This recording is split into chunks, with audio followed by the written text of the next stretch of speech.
muito além da suástica. Grupos extremistas usam símbolos de alternativa de ódio. Bom, para começar nossa conversa, nosso debate de hoje, iremos falar um pouco sobre a suástica. A suástica, nosso editor vai mostrar aqui agora. Plim! Bom, esse é o logo bastante usado para o nazismo ou neonazismo.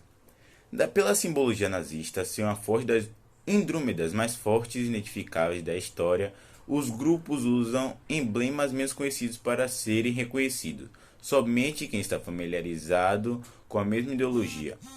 Ou seja, quem está familiarizado para ser os neonazistas ou os próprios nazistas. Os números 14 e 88 também são comumente encontrados como simbologia em grupos de extrema-direita. O 14 representa um discurso conhecido como as 14 palavras, que são: devemos assegurar a existência de nosso povo e um futuro para as crianças brancas. O 88 é uma referência ao H, a oitava letra do alfabeto, que em dupla forma HH, abreviação de Heil Hitler, saudação nazista. Variações de símbolos antigos. O Sol Negro era um símbolo da Tole, a organização secreta ocultista criada antes do Terceiro Reich, que continua sendo usada até hoje como símbolo nazista. Sabendo que o nazifascismo e o comunismo são ambas ideologias que nutrem um ódio como pelo liberalismo e pelos ideais da Revolução Francesa. Então, quando voltamos ao estado de anomia, ausência de regras, esse ódio sempre volta a se manifestar.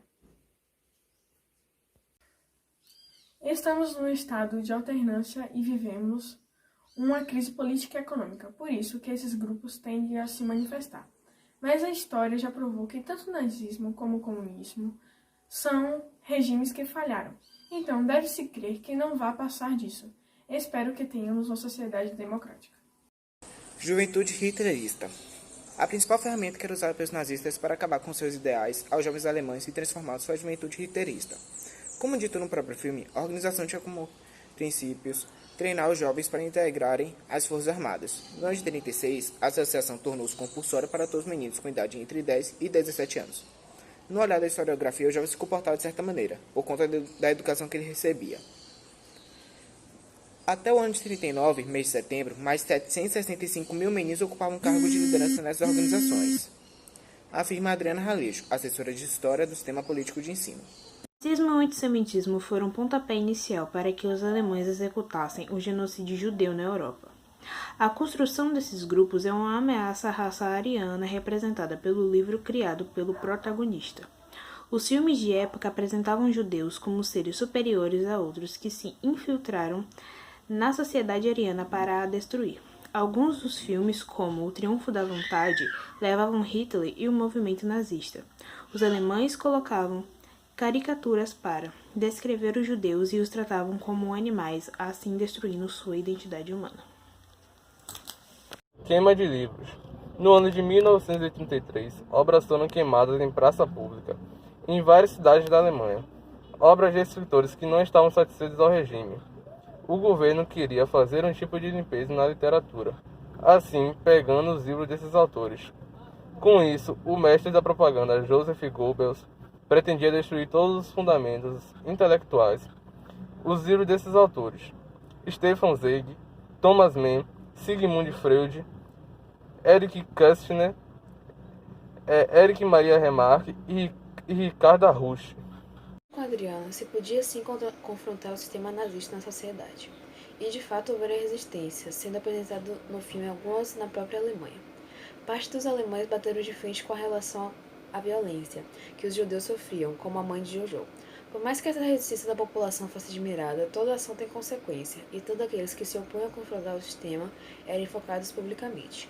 No ano de 1942, em Munique, universitários fizeram parte dessa corrente e criaram um grupo de resistência, o nomeado Rosa Branca. Entretanto, em 1943, os seus líderes foram mortos pelo simples ato de espalhar panfletos antinazistas. A figura feminina naquela época tinha várias tarefas, como estar nos bastidores, mas também na frente dos combates. Prestavam socorros, eram operárias em fábricas de armazenamento e também donas de casa.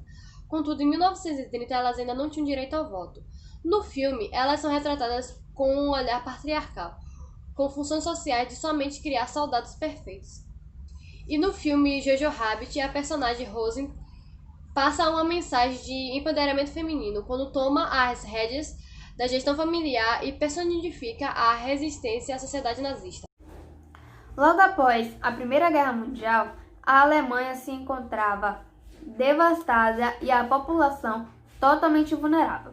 A partir disso, Hitler começou a passar uma imagem de confiança para as pessoas. E isso é uma característica de um regime totalitário, onde o líder tenta ficar o mais próximo possível do público. Hitler ele foi um líder influente e atrativo. Ele foi tão influente e atrativo que algumas pessoas até tinham foto dele em casa como se ele fosse algum parente. Ainda hoje existem casos de xenofobia, adoração de líderes políticos e de supremacia das Forças Armadas. Uma pesquisa de antropologia realizada na Unicamp investigou 334 grupos de inspiração nazista em atividade em nosso país. A lei que incrimina a xenofobia diz em seu primeiro artigo que todos serão punidos perante a ela se houver discriminação de raça até prudência nacional. No dia de hoje, ainda existem casos de xenofobia, adoração a líderes políticos, supremacia das Forças Armadas e de preconceitos. Ano passado, 2019, uma pesquisa de antropologia realizada na Universidade Estadual de Campinas, Unicamp, investigou 334 grupos de inspiração nazista em atividade no nosso país.